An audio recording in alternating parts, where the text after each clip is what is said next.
A veces, los perros, que suelen ser los mejores amigos del humano, se convierten en fantasmas.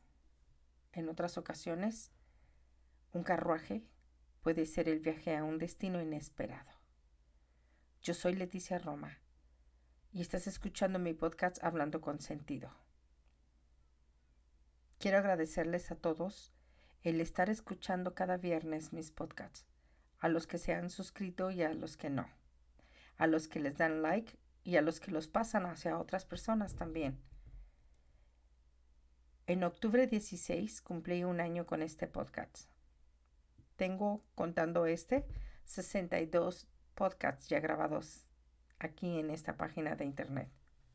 Estoy muy contenta con todo lo que ha pasado, con las vistas que ha tenido, algunas más, otras menos, pero eso es normal.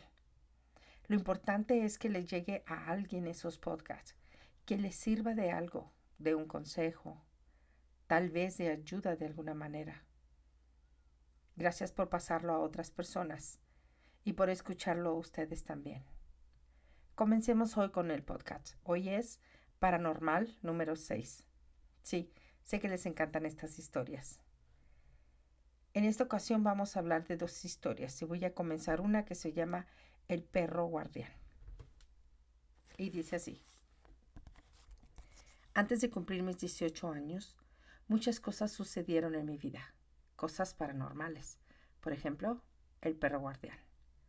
Comenzó una noche, escuché las uñas de un perro que hacían sonido en el piso de mi habitación. Suelo dormir profundamente, pero también tengo el sueño ligero como la madre de mi padre, o sea, mi abuela. Ese ruido me despertaba todas las noches. Pero en esa ocasión abrí mis ojos y no había nada. Sí, estaba oscuro, pero solo entraba un poco de la luz de la luna a través de la ventana. Yo estaba muy segura de que algo estaba ahí. Podía sentirlo, aunque claramente no podía verlo, pero podía sentir su energía. Las personas dicen que los animales no tienen alma. Solo puedo decir que si aparecen en tu vida como fantasmas del bien y del mal, seguro sí es. Esa noche de mis 18, el perro finalmente se apareció tal y como era. Como siempre me despertó el sonido de sus uñas y de pronto sentí cómo brincó sobre mí cuando estaba aún recostada sobre mi cama. Abrí los ojos rápidamente y lo que vi me paralizó. Era un perro inmenso, negro, con los ojos rojos y brillantes, y me enseñaba los colmillos muy enojado, gruñendo, casi listo para ladrarme o tirarme una feroz mordida al cuello. No podía articular ningún sonido. No podía hablar. Solo en mi mente podía gritar con todas mis fuerzas y mi alma, ¡Papá! ¡Papá! Y pareciera haberme escuchado porque inmediatamente abrió la puerta de mi cuarto de un solo golpe y me preguntó casi de un grito, ¿estás bien? ¿Estás bien? El perro brincó fuera de mi cama y se perdió atravesando la pared de al lado de mi cama. Mi papá no pudo ver al perro. Entonces me solté llorando. Abracé a mi papá. Tenía mucho miedo. Hablamos un rato hasta que me calmé y me dijo, concéntrate y reza el Padre Nuestro una y otra vez, hasta que te duermas. Y así lo hice. Una y otra vez dije el Padre Nuestro, y mientras lo hacía podía sentir como un brillo me iluminaba. Y no era la luz de la luna, como si de pronto comenzara a tener una luz de protección que saliera de mí misma, una energía que yo no conocía. Extraño de explicar, para luego quedarme dormida profundamente. Al día siguiente, mi padre y yo volvimos a hablar, y me sentía mucho mejor. Pero esa noche no sabía lo que me esperaba. A la mañana siguiente me desperté y vi a mi alrededor talco regado en el piso. Estaba todo alrededor de mi cama. Y lo más increíble es que había huellas de un perro grande, como si hubiera estado dando vueltas alrededor de mi cama. Salté de mi cama como pude, sin pisar el talco, y fui con mi padre. Él vino a mi cuarto para ver lo que yo le estaba comentando y guardó silencio, para luego decir, yo puse el talco mientras dormías. Quería certificar que sí estaba ahí el perro. Ambos nos sorprendimos mucho, porque creo que él no esperaba ver esas huellas. Días después seguí escuchando las uñas del perro en el piso. Seguía rondando por toda la casa y el jardín, pero nunca más volvió a acercarse a mí como en aquella ocasión. Yo supongo que sería porque oraba el Padre Nuestro hasta dormirme, pero también creo que era el guardián de la doña. Así le llamábamos a la señora fantasma, que estaba en mi casa todo el tiempo, pero de ella hablaré en otra historia. El carruaje de la muerte. Algunos veranos fuimos de vacaciones a la casa de mi abuelita materna, en la ciudad de Durango, en México. Nos divertíamos mucho, pues el lugar era totalmente diferente a donde nosotros vivíamos en la frontera con los Estados Unidos. Ella tenía un huerto pequeño, árboles frutales y gallinas. Durante el día era divertidísimo, pero por las noches, cuando ya estábamos dormidos, ahí era cuando comenzaba a cambiar todo el ambiente en su totalidad. Los baños estaban fuera del edificio de la casa, así que teníamos que salir si queríamos usar el baño, y aunque no quisiéramos, no había de otra. Regularmente nos acompañábamos mis hermanas y yo. El miedo no anda en burro.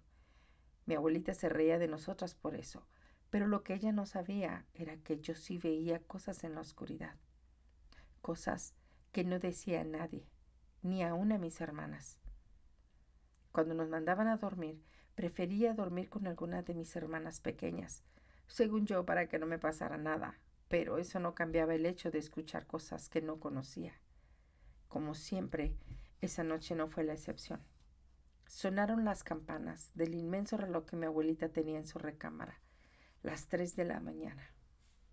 Me desperté por las campanadas y porque quería ir al baño, pero tenía miedo. Traté de despertar a mi hermana pequeña para que me acompañara, pero no lo logré. Así que muy lentamente me salí de la cama y me encaminé al baño que estaba afuera. La puerta rechinó fantasmalmente y se me enchinó la piel. Nadie despertó. Corrí al baño lo más rápido que pude y cuando entré a la casa de nuevo de la manera más callada, pude escuchar algo. Pero nadie había notado mi ausencia. Me metí a la cama y de pronto escuché a un gallo cantar, ahí parado en la ventana del cuarto. Los vidrios eran como vitrales, pero la luz de afuera no reflejaba la sombra de aquel gallo. Suponía que se despertarían con ese ruido, pero no fue así. Era como si estuvieran muy acostumbrados a eso. Luego, cuando guardó silencio el gallo, escuché claramente los cascos de unos caballos. Hacían ese ruido tan particular al andar sobre calles empedradas. Y también escuché las ruedas de un carruaje que tiraban estos animales. De pronto relinchaban un poco, como quejándose del frío que hacía esa noche. Quitándome el miedo, me salí de la cama e intenté mirar sobre la ventana, pero fue imposible. Eran ventanas de color azul y estaban muy altas para mi estatura. Igual me acerqué para escuchar.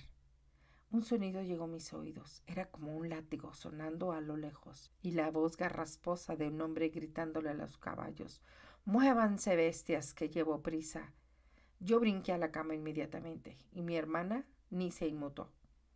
Me tapé con las cobijas, cubriéndome todo el cuerpo, y me quedé dormida del cansancio. Al otro día, cuando tuvimos oportunidad de salir, me di cuenta de que la calle donde había escuchado el carruaje y a los caballos era de asfalto, nada de calle empedrada. Le pregunté a mi primo y él me dijo que la gente solía hablar de ese carruaje, pero que él nunca lo había visto ni lo había escuchado. También contaba que si llegabas a verla de noche, no debes saludar o verla. Baja la vista y haz como que no estás viéndola. Seguirá su camino, porque de otra forma, si la ves, te llevará con él. Decían que era la misma muerte.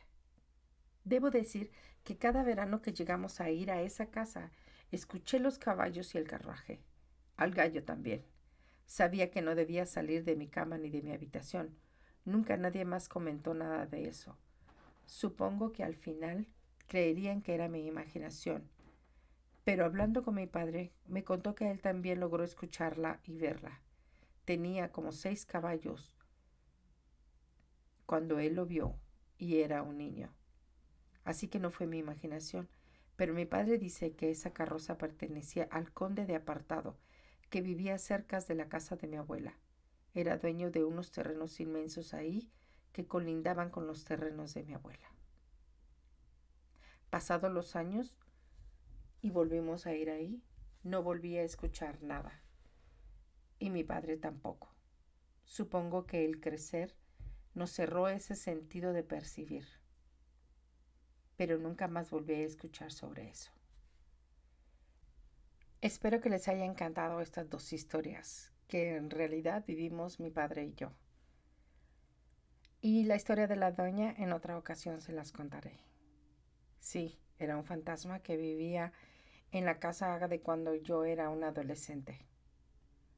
Por favor, no se les olvide suscribirse, darle like, es muy importante para mí, y pasar este podcast a alguien más. Son historias divertidas que en su momento no fueron tan divertidas, pero ahora que las puedo contar puedo sonreír o reírme sobre eso. También tengo mi email que es hablandoconsentido@gmail.com, donde pueden mandarme sus historias. Si ustedes quieren o me permiten, las puedo leer aquí también. Sé que a muchas personas les encantará escuchar más historias de otras personas. Pasen la voz, pasen el podcast a otras personas, pero sobre todo, no se les olvide ser la mejor versión de ustedes mismos. Hasta pronto.